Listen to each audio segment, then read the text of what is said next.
국민의힘 선대위가 조금 전 닻을 올리면서 먼저 출발한 더불어민주당과의 승부가 더욱 치열해지게 됐습니다.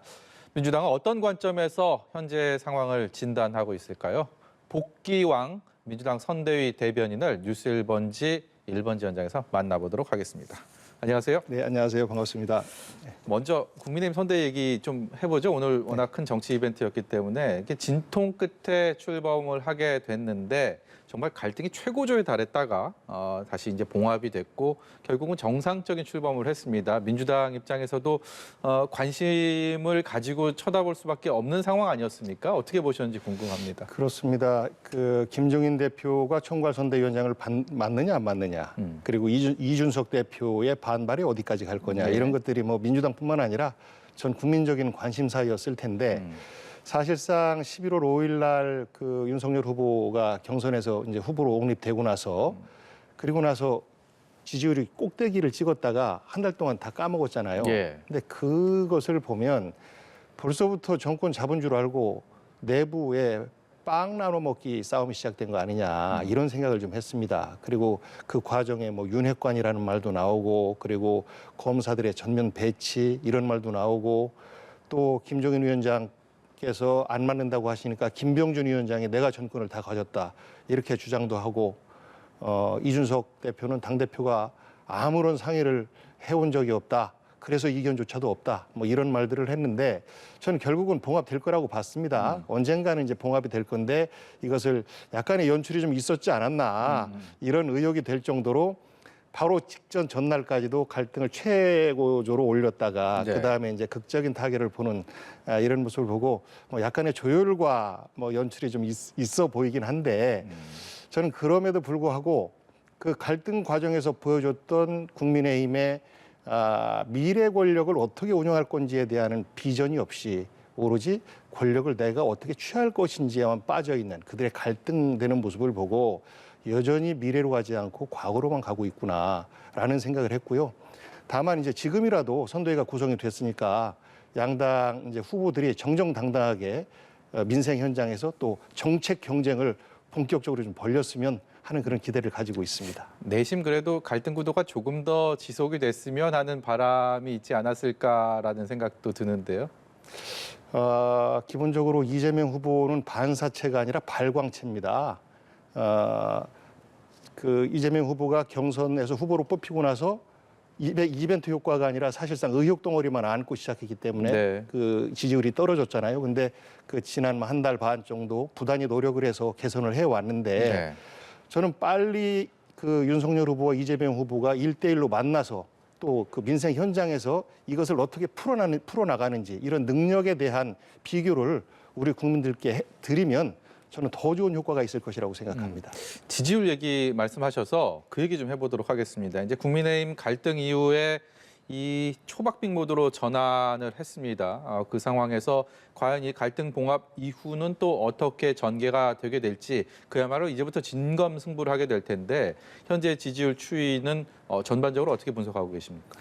예, 그러니까 10월 10일 그 이전부터 보면, 그러니까 민주당 경선이 시작되기 이전부터 보면 이재명 후보가 부동의 1위였었어요. 그 다음에 이제 국민의힘의 경선이 끝나고 나서 윤석열 후보가 압도적으로 앞서고, 네. 그렇게 한 달 정도 지나고 나서 지금 거의 오차범위의 접전을 벌이고 그렇죠. 있고 어떤 조사는 이제 앞서기도 하고 이렇게 하고 있는데 저는 이제 12월 한 달 동안에 양 후보가 국민들에게 이제 자신의 모습들을 조금씩 더 보이지 않겠습니까? 그러면서 조금 전에 말씀드렸던 현장에서의 유능함, 기초단체장이라고 하는 것은 사실상 국민들 생활 속에서 함께 서 있는 겁니다. 아프고 힘들고 어려운 그 현장에 가서 함께 어루만지는 행정을 하기 때문에 현장 대응 능력과 경험이 이재명 후보는 굉장히 많을 텐데 윤석열 후보는 사실 검사 경험 이외에는 없는 거 아니겠습니까? 엘리트로서 검사 조직만 운영해봤던 경험이 있고 그러하기 때문에 선대위 구성도 검찰 조직을 구성하듯이 하려고 하다 보니까 이러저러한 갈등도 생기고 검찰 선대위냐 이런 지적도 생기고 했던 것인데 저는 그 두 분의 비교가 12월 한 달 동안 진행이 되면 저는 1월 달 들어서는 충분히 뭐 골든 크로스 달성하고도 남는다. 이런 생각을 가지고 있습니다. 원래 상태로 돌아가는 거죠. 네. 그 이전에 국민들이 차분한 마음에서 잠재적 대선 후보 중에서 누가 좋다라고 할 때 이재명을 1위로 뽑았던 것처럼 다시 그 상태로 돌아가서 이재명이 다시 1위 후보로 돌아올 수 있겠다 이런 전망을 합니다.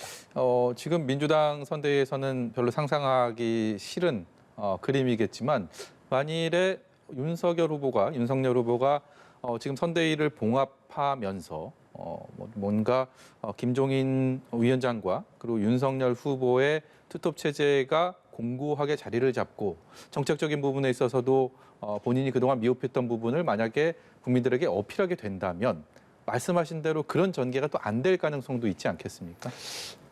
뭐 그럴 수도 있겠죠. 그런데 문제는 선거는 사실 후보가 90% 이상입니다. 네. 후보가 정책을 알아야 그 후보에 대해서 확신에 차서 이야기할 수 있는데 김종인 위원장과 김병준 위원장의 경제 철학의 차이가 있습니다. 한 분은 뭐 자유주의 경제를 얘기하고 한 분은 조금 더 국가의 개입을 이야기를 하시는데 이런 갈등 속에서 어떤 정책이 만들어질까? 그것이 과연 윤석열 후보에게 어떤 확신으로서 저는 이런 경제 정책을 갖고 국민 여러분들께 말씀드리겠습니다. 할 수 네. 있을까요?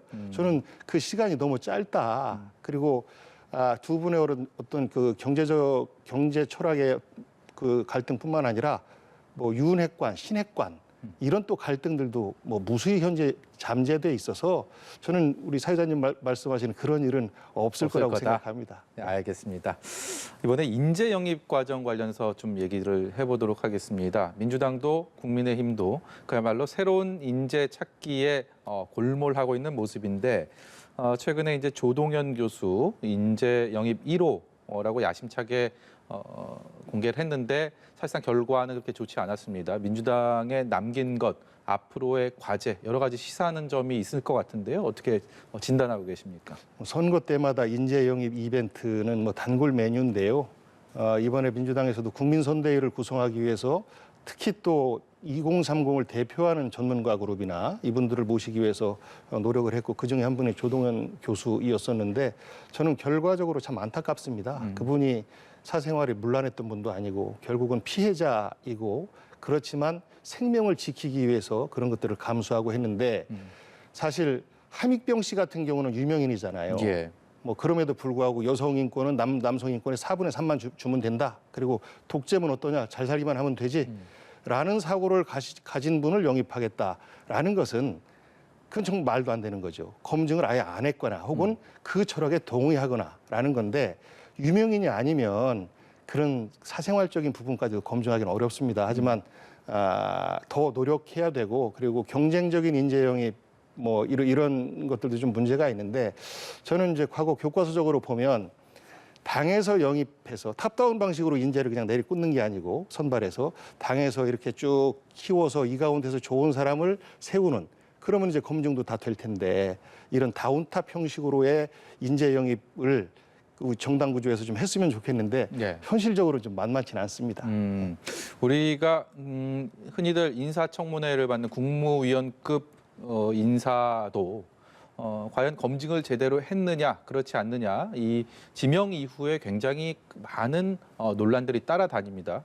그와 또 별개로 이런 선거 과정에서 특히 대선 과정에서 인재 영입 과정에 과연 이 검증 시스템을 어디까지 작동을 시켜야 될지 지금의 시스템을 수위를 어느 정도로 또 끌어올려야 될지 어떤 점을 보완해야 될지 참 여러분들의 말씀이 많이 다른 것 같습니다. 대변인께서는 어떻게 생각하십니까? 사실 어렵습니다.